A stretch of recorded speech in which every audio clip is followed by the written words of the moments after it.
Hello, Major Park. Today I'd like to talk about PCS move. One of the viewers asked me about, what are the process? What do I expect when it's time for a service member to move from point A to B? It could be within the United States or foreign country. Depends on your assignment. There are things that you have to expect. You have two options. One is DITY move. It's called a do-it-yourself move. The other one is called government move. You could still do a conjunction. So you can do like a partial DITY move conjunction with the government move. So you have the option as well. But mainly you have two options. DITY move is you're gonna do everything on your own. There's a pros and cons to that.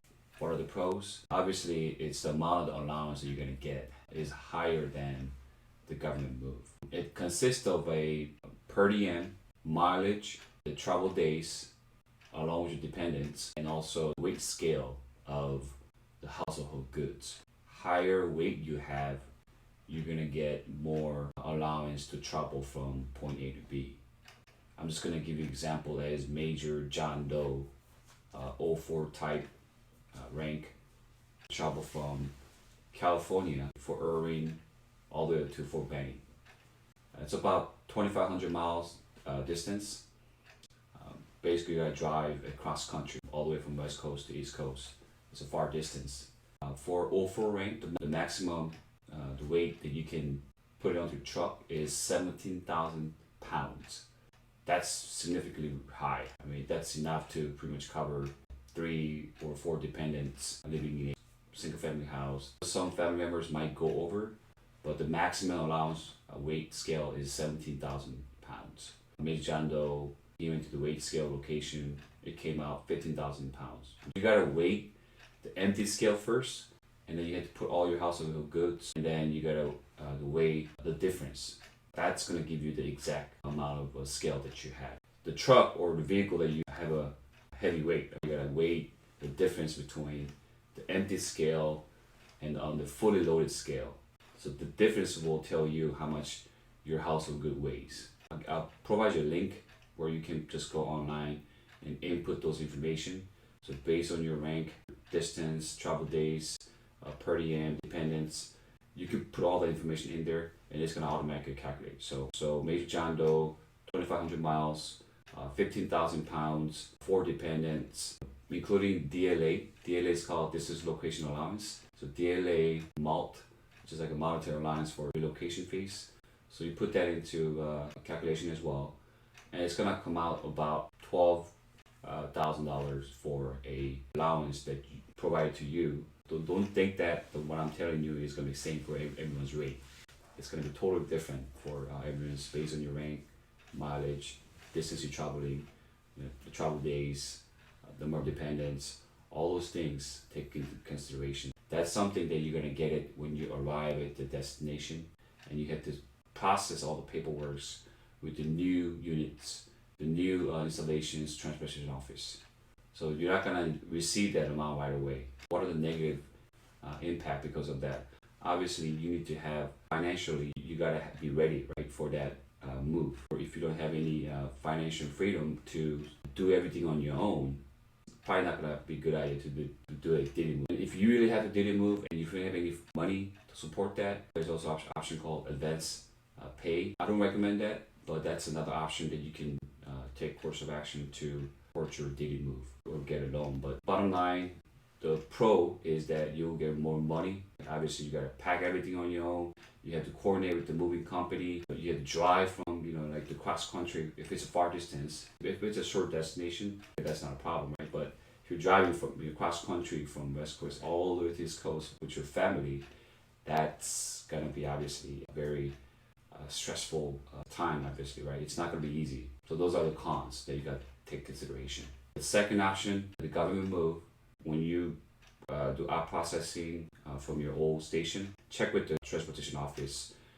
They're gonna ask you, right, what day do you want to coordinate for packing stuff, all your household goods and shipment. They will make an appointment for a certain date.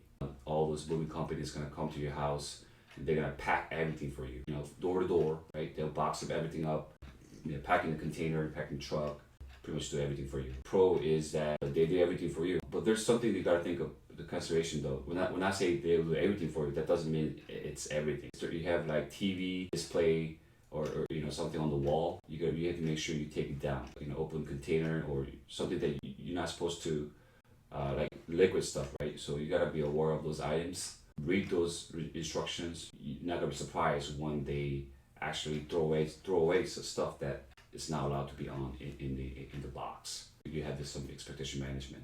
If you organize it before, this couple days before, obviously that's gonna help the moving companies to pack it faster. That's another thing that you gotta take consideration. Even though it's government move, there is a high value item section. You have to annotate those information on there, right? Laptops, jewelry, military gear, all those stuff that's essential and high value items. You gotta annotate and let them know, just in case, because it might get damaged, or you want to express ship those items arrive there faster than the rest of the household goods stuff. That's why you have to let the transportation office know when they coordinate those companies. More than likely, they'll send you two separate companies, right? One for a express shipping and the other for regular house shipping companies, so that you have some of the essential stuff arrive there first, along with some of your high value items. In case if there's any damage to those high value items or any household good items that you are tracking, every items, you annotate all the information on there. The more information you provide, it's beneficial for you. And taking pictures of it too, especially the high value items. Take pictures beforehand, so when you arrive and you see that those damages are there, you can compare that. If this is beforehand, after my items arrive, you can show them the difference between departed your location and when you arrive in your location, right? So you have the evidence to show that there was a damage. When you're moving overseas, there's no way you're gonna DITY move, right? There's no way you're gonna drive your car all the way to a foreign country. That's impossible. There's an option that you can do partial DITY move to a certain location and do a government move as a conjunction. There's an option that you can do that, but generally overseas, government move is the path that most of service members take, especially when you go overseas. So you want to ship your own POV. POV stands for personal owned vehicle. You have to drop your vehicle at the nearest vehicle processing center. Let's say you're stationed in Virginia. For me, your vehicle processing center is going to be at the Maryland by the port area. There's a vehicle processing center, VPC is what it stands for. Your distance from your home to VPC, that mileage, I will pay you allowance for that. Don't forget to put those information when you arrive at the transportation office. They'll give you instructions. But for some people who doesn't go through, there's no transportation service office service at all. When you from your home to VPC, the mileage you have to annotate within your travel voucher.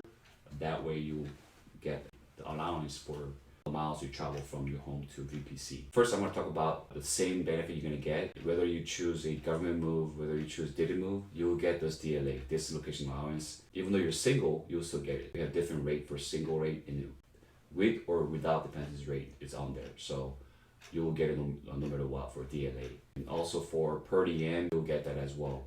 With or without dependency, regardless, you will get it. Those per diem, you will receive it during for corners to corners movement within the United States. They give you a 10-day of TLE, temporary lodging expenses. Obviously, when you arrive in your location, you have to find a place to, maybe you might want to buy a house or you just want to rent a house. Whatever that path you're taking, you need time to look for those houses. That's the reason why they give you a 10-day TLE, temporary lodging expenses days. They're going to support the meal and lodging within those per diem rates. For a foreign country, if you PCS from corners to all corners, whether it's Korea, Germany, Europe, wherever around the world, when you move to foreign country, there's different terminology that we use. It's called TLA, which is a temporary lodging allowance. Those are good for usually 30 days. It can go all the way up to 60 days is the maximum, but 30 days is normal, and they'll provide you to support you to find a house. Those 30 days are not for a vacation. When I say pay you, they're not gonna pay you right away. Keep all your receipts. Make sure that all the information is stored somewhere else. That way, when you submit all those paperwork later on, that's when you're gonna get paid afterwards. Take some time. If you plan to stay 30 days at hotel, make sure that you have enough funds to cover that period. And you gotta report that information to a housing office if they're tracking and that you're actively looking for houses. Those are the key things to remember. The TLA is for CONUS move within the United States.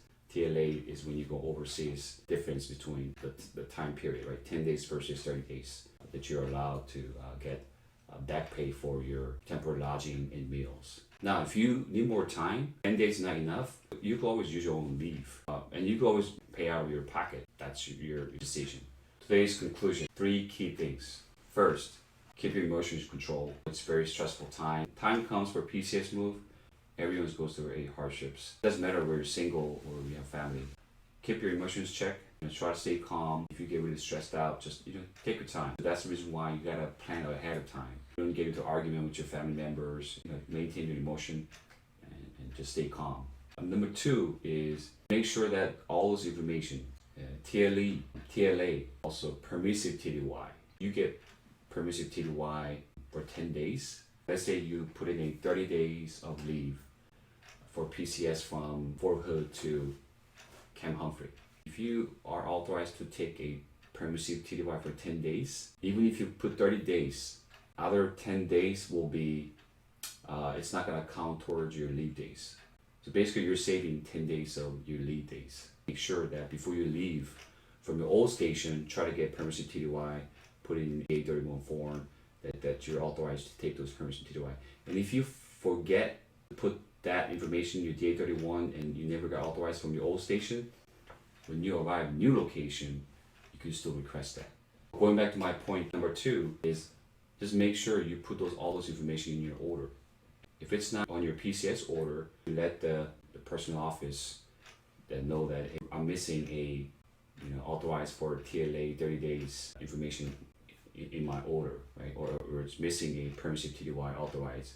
Those key verbiage, those keywords has to be annotated within your order. Right? It makes your life easier. You're not gonna run into any issues when you arrive at new unit. Because I see some the cases where some people already expected that they're gonna get this type of a benefit, and then once they arrive in new unit, and then once they're in process, they found out that, sorry, you were never authorized to take TLA for 30 days. Sorry. I don't want you to run into those kind of issues. Just make sure those are annotated within your orders. And number 3, don't just think of as I could make some money out of it, right? If I do DITY move, maybe I can make more money out of the weight scale and the mileage and all that. You know what, DITY move is better because I'm gonna make more money out of it. Or I could technically take airplane from CONUS. I'm just gonna go do DITY move because this is better. Don't just make a decision because of a monetary allowance. Don't plan to fit what is good for yourself and what is good for family members. You might get a little more money for doing DITY move to deal with the family member. You might run into a very stressful situation. You get more allowance. You don't want to go through a hardship because of that. Plan things that what is better for your family members first. The more you plan out, you're gonna go through a less the painful times. Thank you guys. It was Major Park. Subscribe my video. Thank you guys for liking my video, and I appreciate it. Thank you all. All right. Have a good one.